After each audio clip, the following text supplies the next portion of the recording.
Have you asked or been asked for career or life advice? When we're starting out on a new path, so much seems mysterious and unknown. Here's the story of one such conversation. A young man in a military academy is reading poetry. The chaplain sees him and is amused by the name of the poet he's reading. It turns out that the poet was a student at the military academy some years before. The chaplain remembered him as a thin, pale boy, unable to bear the strain of military education and life. The current student was himself wondering if he should pursue a military or a literary career and began corresponding with the poet, the former student, for advice. They exchanged some 10 letters. The poet went on to achieve wide recognition. The young student stayed and made a career in the military, and the story would have ended there. Indeed, if you read biographies of the poet, there's no mention of this encounter. But in 1929, some 3 years after the poet died of leukemia, the military man, Franz Xaver Kappus, decided to publish his correspondence with his mentor, Rainer Maria Rilke, under the title Letters to a Young Poet. One of my favorite pieces of life advice is contained in this collection. Rilke advised this young man and us this way: be patient toward all that is unsolved in your heart and try to love the questions themselves, like locked rooms or like books that are now written in a very foreign tongue. Do not now seek the answers which cannot be given you because you would not be able to live them. And the point is to live everything. Live the questions now. Perhaps you will then gradually, without noticing it, live along some distant day into the answer. I'll read it again. Be patient toward all that is unsolved in your heart and try to love the questions themselves, like locked rooms or like books that are now written in a very foreign tongue. Do not now seek the answers which cannot be given you because you would not be able to live them. And the point is to live everything. Live the questions now. Perhaps you will then gradually, without noticing it, live along some distant day into the answer. As we begin this month's theme, the gift of mystery, let's spend some time thinking about the nature of knowing and not knowing, the companionship of science and mystery, and how reducing our need to solve for X can lower collective anxiety. Albert Einstein is quoted as saying that he had no particular talents. He was only passionately curious. I would say that we folks at the St. Croix Unitarian Universalist Fellowship are a curious lot. We read and we want to know more about the world. We're connected to current events. We form opinions, and most importantly, we're able to change them. And we are drawn together here to find like-minded folks with whom we can test out and share ideas in a safe space. Knowing things is a kind of currency in a room full of educated people, whether that education comes from the academy or from self-study or from the school of hard knocks. Many of us came up in education systems that reward having the right answers and disapprove of not knowing. No good grade comes if you turn in your paper with a note that says, I'm living in the question now, loving it like a locked room or a book written in a very foreign tongue. You won't get a good grade for that. We're curious, but perhaps we're not trained for this kind of not knowing, for living in the question. Of course, There are times for hard answers, and some problems need them. We work with answers all the time. What does this recipe need? How shall I attend to my health? Where's the missing money from this account? One of the tricks to this business of questions is to know whether one concrete answer forestalls all other outcomes. If I add cumin, turmeric, and cinnamon to the beans, I've got a Middle Eastern taste profile coming. If I add basil, oregano, and rosemary, we're going for Italian. That's one set of answers that forestalls other ones.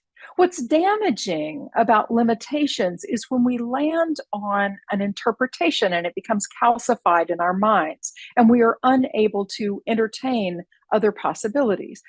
Something happens in our family or in our fellowship or with a neighbor, and I ascribe a motive or a story that gets stuck in my head as the story.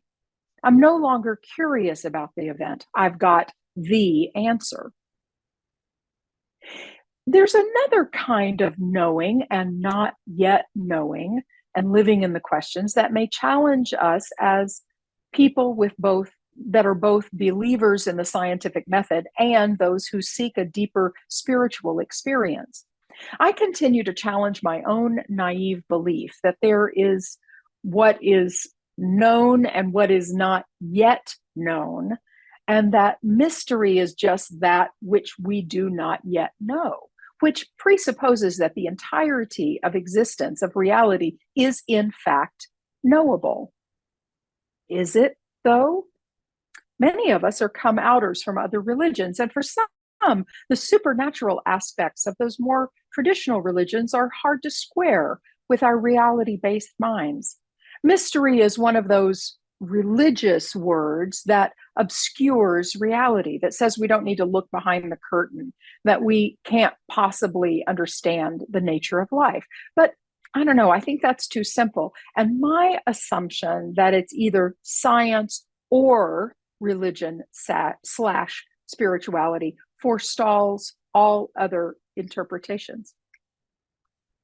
Naturalist Chet Ramo says it this way, quote, "I have a friend who speaks of knowledge as an island in a sea of mystery.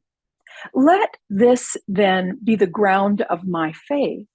All that we know, now and forever, all scientific knowledge that we have of this world or ever will have, is an island in the sea.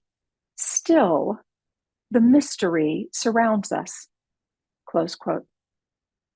He's referring to Brazilian physicist Marcelo Gleiser and his book, The Island of Knowledge, in which Gleiser admonishes against the limiting notion that we only have two options: staunch scientism, with its blind faith in science's ability to permanently solve the mysteries of the unknown, and religious obscurantism. Now, there's a good word for you: obscurantism, deliberate obscurity or evasion of clarity, with its superstitious avoidance of inconvenient facts.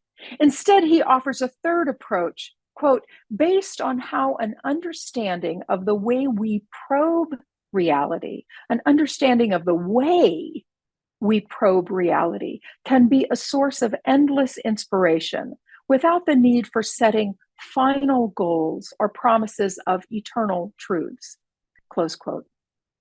Science is fueled by the love of questions. It loves mystery, and each answer leads to the next set of questions. If we ever run out of questions, as Isaac Asimov suggests, we cease being human. Still, this kind of unknowing is also predicated on a love of answers. What is it to really live the questions? Not to seek the answers, but to truly live and love the questions. Reducing our need to solve for X can lower collective anxiety. In an age of so much uncertainty, we want equations with answers, sometimes frantically trying to unlock the doors or translate the books that are in a very foreign tongue. The current situation in Israel and Palestine, so painful and confusing, so hard to know how to interpret history and the current geopolitical posturing and the fog of journalism, even from sources we trust. And certainly in our hearts, knowing that the murder of children cannot be justified. It seems impossible to love these questions that are so painful and confusing to heart and mind. And many of us think we don't have so many more distant days to gradually grow into the answer. It seems impossible to love the questions about our fragile democracy, about how to stop gun violence or stem the tide of climate disruption, or how to change the hearts and minds of fellow citizens so determined to abuse our gender nonconforming neighbors. Yes, we want more certainty and less mystery. What possible gifts can mystery have here?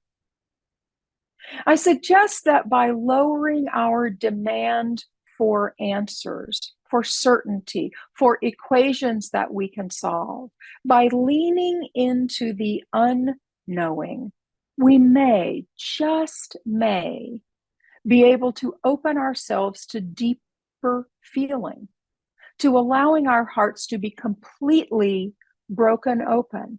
And then maybe, just maybe, we can be open to feeling and thinking our way to more creative solutions, to building deeper connections, to broader understanding, to live some distant day into the answer, even if we are only our small part of the communal connections toward that answer. As Zora Neale Hurston wrote in Their Eyes Were Watching God, there are years that ask questions, and there are years that answer. Surely we are in the years of asking questions. This calls us to the deep spiritual disciplines of patience and humility, because the questions that need answers are so urgent because we dare not wait. But our frantic urgency does not get us to answers more quickly, only to higher anxiety. Might we find that living in the questions, calming our urgent demand for answers, being present to pain and heartbreak and fear, knowing that we are not alone, could actually build our resilience to crippling anxiety? I think this could be the spiritual gift of mystery, the gift wrapped in stinky paper that calls us out of anxious individualism and into communal vulnerability, creativity, and courage. I love the way that Iris Dement invites us to embrace the mystery.